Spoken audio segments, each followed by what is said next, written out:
खाटू नरेश की।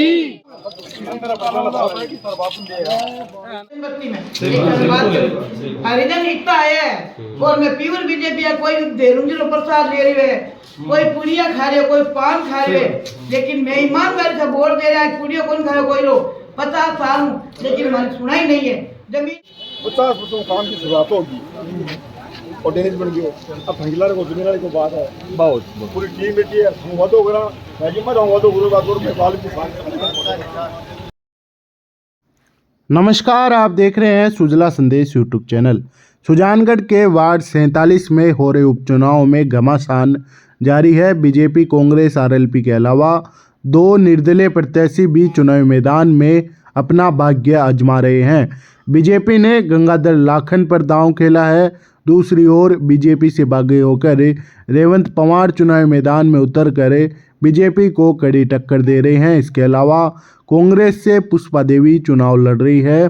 पुष्पा देवी का पुत्र प्रदेश योद्धा पहले से कांग्रेस से मनोनीत पार्षद भी है।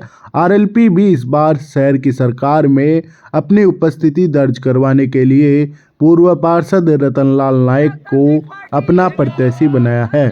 तो वहीं निर्दलीय प्रत्याशी अरविंद विश्वेंद्रा भी शिक्षित व्यक्ति को पार्षद बनाने की बात करते हुए मतदाताओं के बीच में जा रहे हैं।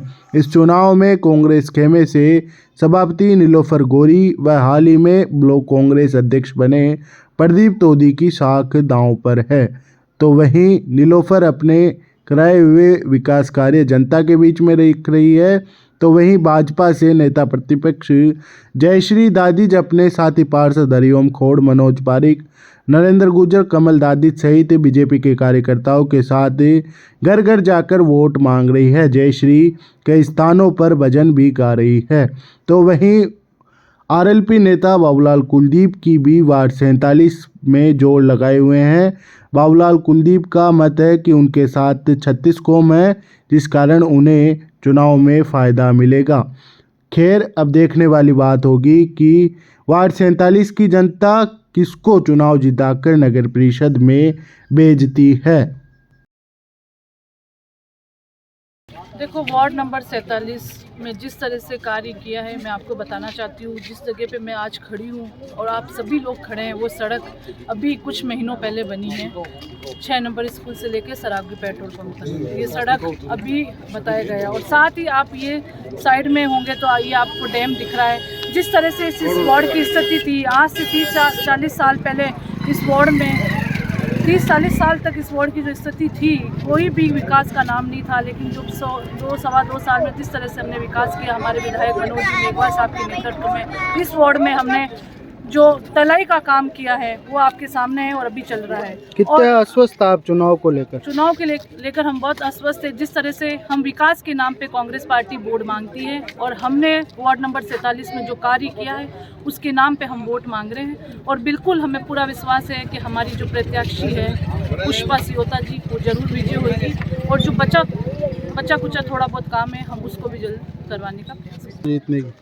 देखिए, मैं आपको स्पष्ट रूप से बता देना चाहती हूँ कि संघर्ष का कोई तोड़ नहीं होता है, मेहनत का कोई तोड़ नहीं होता। और बीजेपी का हर एक कार्यकर्ता सच्ची लगन से सुबह से शाम तक जनसंपर्क में लगा हुआ है और हमें पूरी तरह से सपोर्ट मिल रहा है जनता का। क्योंकि हम जिस घर में जा रहे हैं हमें यही सुनने को मिल रहा है कि हम तो बीजेपी के ही हैं हमेशा से। कांग्रेस के राज में एक ईंट का भी काम इस वार्ड में नहीं हुआ है। सभी त्रस्त है, इस बात से दुखी हैं कांग्रेस राज से। इसलिए मुझे पूरा विश्वास है कि बहुत भारी मतों से इस बार भाई गंगाधर लाखन जीतेंगे और बीजेपी को विजय बनाएंगे। 47 की जन समस्याओं को देखते हुए पूरे वार्ड की जनता ने ये ठान लिया इस बार कि इस बार भारतीय जनता पार्टी का प्रत्याशी यहाँ जीत पर कमल खिलाएगा। और यहाँ की जो वर्तमान की स्थिति के अंदर देख रहे हो, वार्ड नंबर 47 के जो भार्गव बस्ती की जो हालत है, उधर देख लीजिएगा, जो कसाईवाड़े की जो हालत है, उधर रेगर बस्ती की जो हालत देख लो, वाल्मीकि बस्ती की जो हालत, चारों तरफ देख लो कचरे के ढेर लगे हुए, नालियों का निर्माण नहीं है, सड़कों का निर्माण नहीं है। बल्कि इस गरीब मोहल्लों को देखते हुए गरीब मोहल्लों के साथ में इन्होंने जो भेदभाव की जो राजनीति की है, उसका करारा जवाब वार्ड नंबर 47 की जनता इस बार नगर परिषद के उपचुनाव में देगी। उसको भारतीय जनता पार्टी का निश्चित रूप से कमल खिलेगा। राष्ट्रीय लोकतांत्रिक पार्टी सुजानगढ़ नगर परिषद वार्ड नंबर 47 के जो चुनाव लड़ रही है, उनसे दोनों पार्टियों के छक्के छूट गए हैं। और हम दावे के साथ हम जनता के समर्थन के विश्वास पर ये कहते हैं कि हम ये चुनाव जीत के नगर परिषद जाएंगे। जो हमारे राष्ट्रीय लोकतांत्रिक पार्टी के पदाधिकारी है, जैसे मजबूत स्तंभ बाबूलाल जी है, भुट्टा जी है, बहन अमृता जी है, दीनदयाल जी है, मन्नालाल जी है और 36 कौम के सब लोग में हमारे साथ हैं।